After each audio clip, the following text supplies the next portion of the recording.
very good afternoon. All right, the Secretary General makes some opening remarks, and then we'll have time for a couple of questions. It's summertime, but the living is no longer easy. This has been a week of unprecedented heat. First, the European Union's Copernicus Climate Change Service declared Sunday, July 21st, as the hottest day on record. Then on Monday, July 22nd, the mercury climbed even higher. And now we have just received preliminary data indicating that Tuesday, July 23rd, was in the same range. In other words, this past Sunday, Monday, and Tuesday were the three hottest days on record. But let's face facts. Extreme temperatures are no longer a one day, 1 week, or 1 month phenomenon. If there is one thing that unites our divided world, is that we are all increasingly feeling the heat. Earth is becoming hotter and more dangerous for everyone, everywhere. Billions of people are facing an extreme heat epidemic, wilting under increasingly deadly heat waves, with temperatures topping 50 degrees Celsius around the world. That's 122 degrees Fahrenheit and halfway to boiling. This year, we have seen a deadly heat wave hit the Sahel, with spiking hospitalizations and death, and broken temperature records across the United States, reportedly placing 120 million people under heat advisory warnings. Scorching conditions have killed 1,300 pilgrims during Hajj, shut down tourist attractions in Europe's sweetbox cities, and closed schools across Asia and Africa, impacting more than 80 million children. Of course, summer heat is as old as the hills, but the World Meteorological Organization, the Intergovernmental Panel on Climate Change, and others have documented a rapid rise in the scale, intensity, frequency, and duration of extreme heat events. And it comes against a background of ever-rising temperatures, with June officially the 13th consecutive month to break global temperature records. Extreme heat is increasingly tearing through economies, widening inequalities, undermining the Sustainable Development Goals, and killing people. Heat is estimated to kill almost 500,000 people a year, and that's about 30 times more than tropical cyclones. We know what it is driving it: fossil fuel-charged, human-induced climate change. And we know it's going to get worse. Extreme heat is the new abnormal. But the good news is that there are solutions. The good news is that we can save lives and we can limit its impact. And so today we are launching a global call to action with 4 areas of focus. First, caring for the most vulnerable. Crippling heat is everywhere, but it doesn't affect everyone equally. Those most at risk when the mercury soars include the urban poor, pregnant women, people with disabilities, older people, the very young, the sick, the displaced, and the impoverished, who often live in substandard housing without access to cooling. For example, heat-related deaths for people over 65 years of age increased around 85% in 20 years. And UNICEF tells us that almost 25% of all children today are exposed to frequent heat waves. By 2050, that could rise to virtually 100%. And the number of urban poor living in extreme heat could rise 700%. Extreme heat amplifies inequality, inflames food insecurity, and pushes people further into poverty. And so we must respond by massively increasing access to low-carbon cooling, expanding passive cooling, such as natural solutions and urban design, and cleaning up cooling technologies while boosting their efficiency. The United Nations Environment Programme estimates that together, these measures could protect 3.5 billion people by 2050, while slashing emissions and saving consumers $1 trillion a year. It's also vital to boost protection for the most vulnerable, in line with the early warning systems for all initiatives. The World Health Organization and the World Meteorological Organization estimate that scaling up its health warning systems in 57 countries alone could save almost 100,000 lives a year. Finance to help safeguard communities from climate chaos is essential. And I urge developed countries to honor their promises and show how they will close the gaping adaptation finance gap. Second, we must step up protection for workers. A new report from the International Labour Organization being released today warns that over 70% of the global workforce, 2.4 billion people, are now at high risk of extreme heat. In Asia and the Pacific, 3 in 4 workers are now exposed to extreme heat.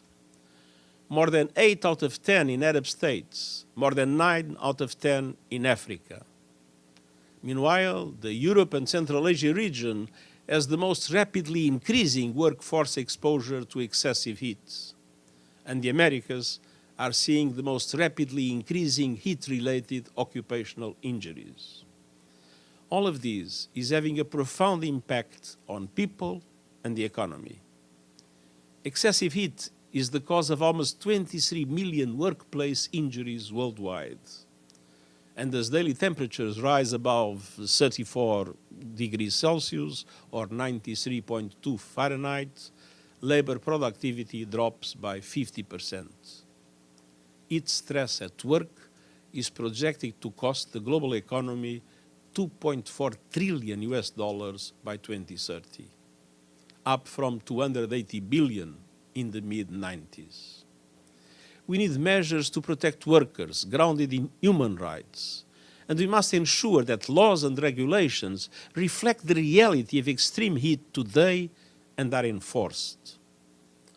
Third, we must massively boost the resilience of economies and societies using data and science. Extreme heat impacts almost every area.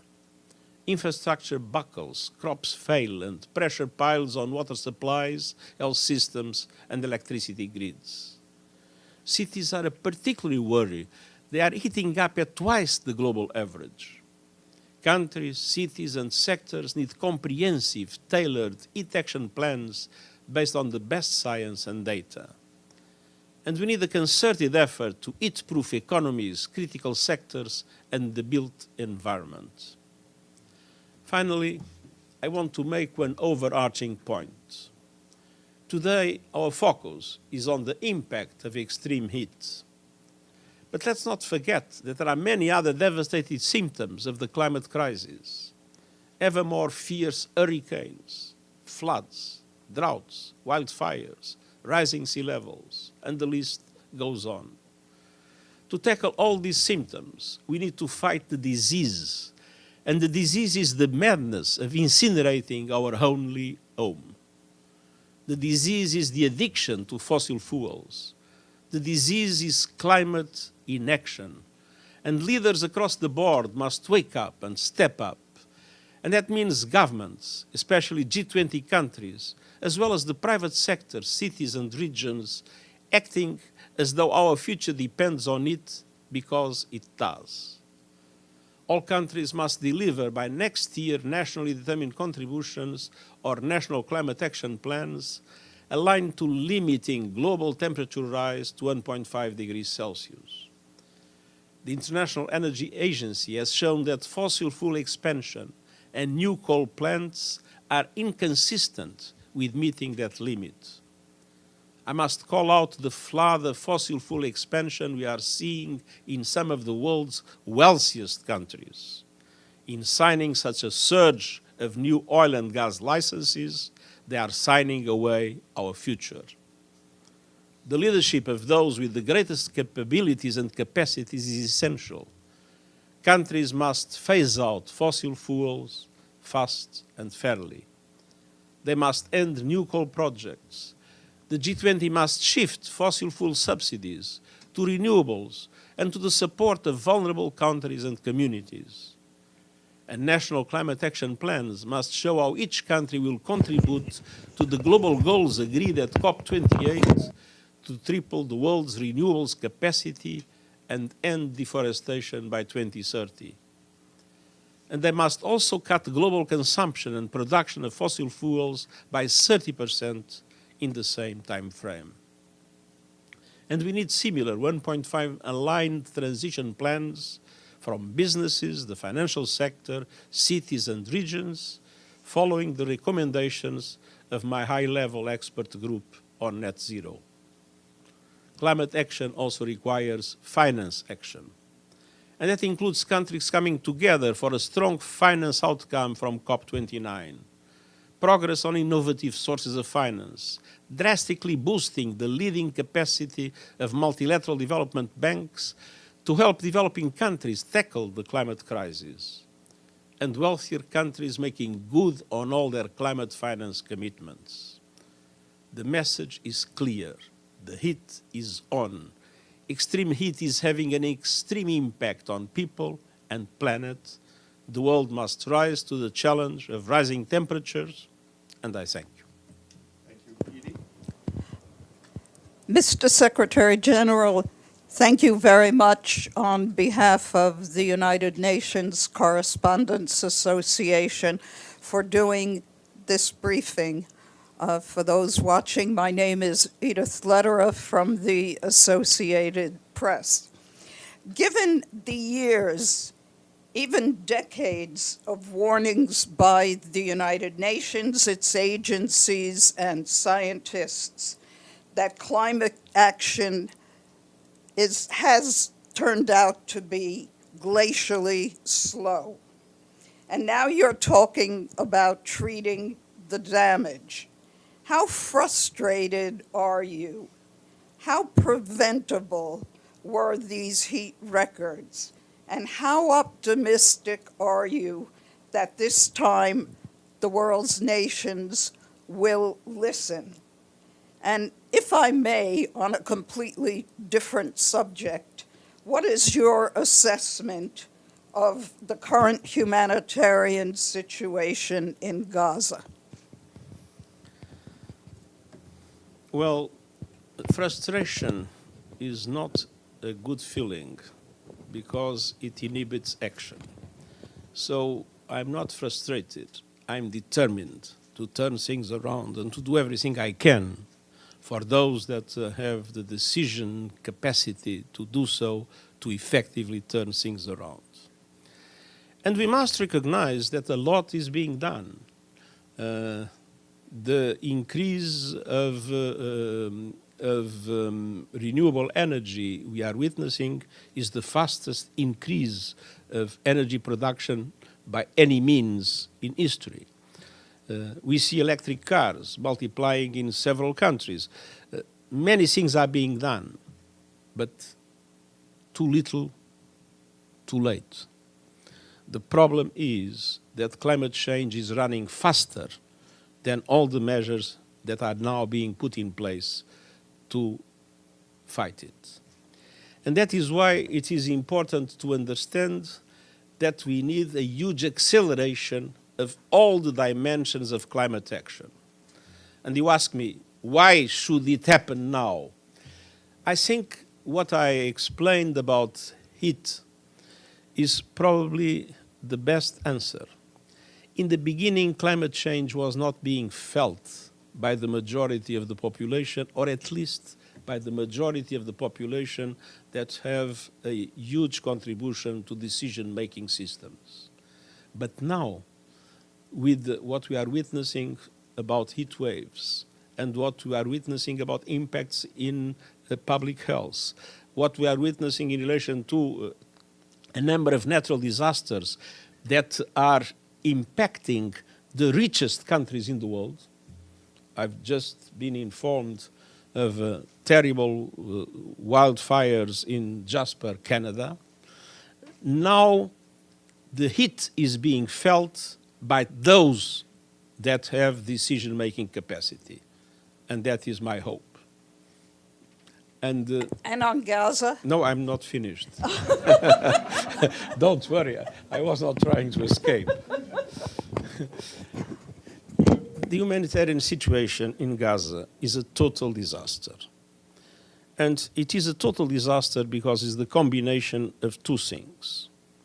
First, a military campaign that has have the highest level of killing and destruction that I remember in any other military campaign since I am Secretary General anywhere in the world.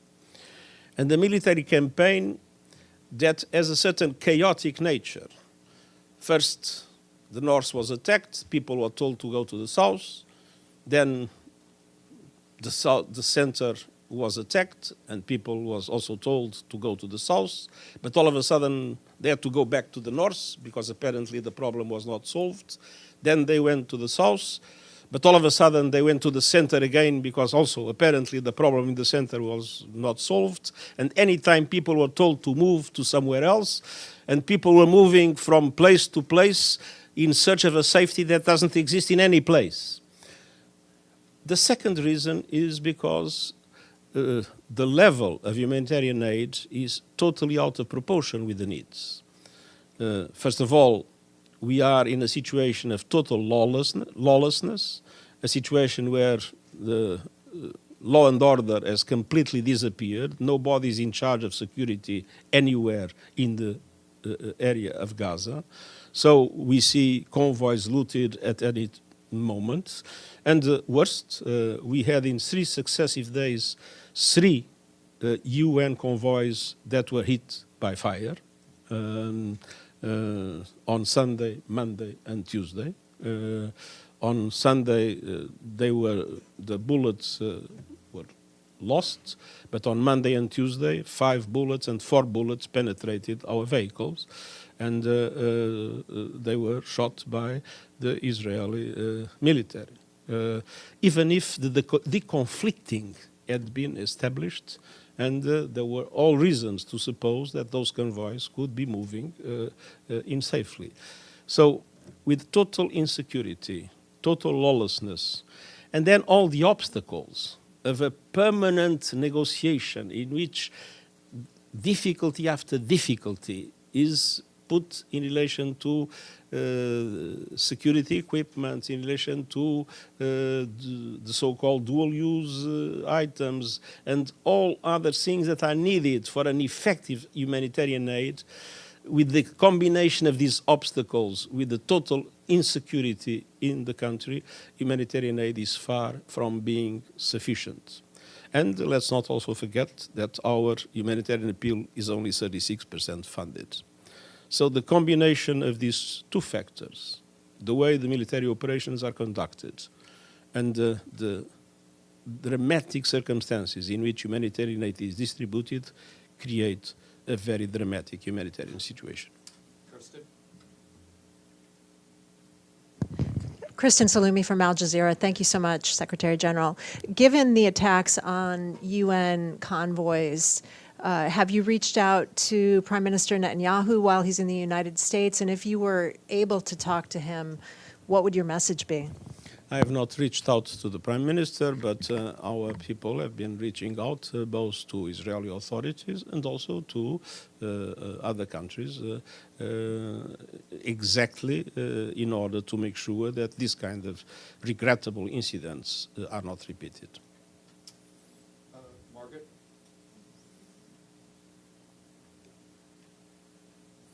Secretary General, thank you. Yesterday, Prime Minister Netanyahu addressed a joint session of the U.S. Congress, and he described his vision for a post-war Gaza. He described it as, quote, a demilitarized and de-radicalized Gaza. He said Israel does not seek to resettle Gaza, but it must retain overriding security control to prevent the resurgence of terror. I would like to get your reaction to his vision and whether it could foster a two-state solution or not. There was nothing said yesterday that is new, so there is nothing that was said that deserves comment. And obviously, we absolutely must keep the two-state solution as the only possible long-term solution for peace in the region, independently of whatever is said by whoever, wherever.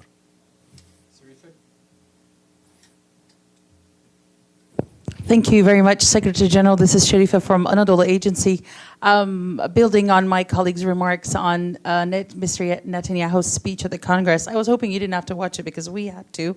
But he said, allow me to quote, "Despite all the lies you heard, the war in Gaza has one of the lowest ratios of combatants to non-combatants casualties in the history of urban warfare." And he also argued that the number of civilians killed by Israeli forces in Rafah were practically none.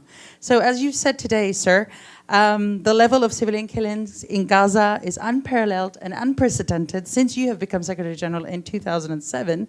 So how do you evaluate these allegations? Thank you. My answer is simple. To whom people believes in relation to that?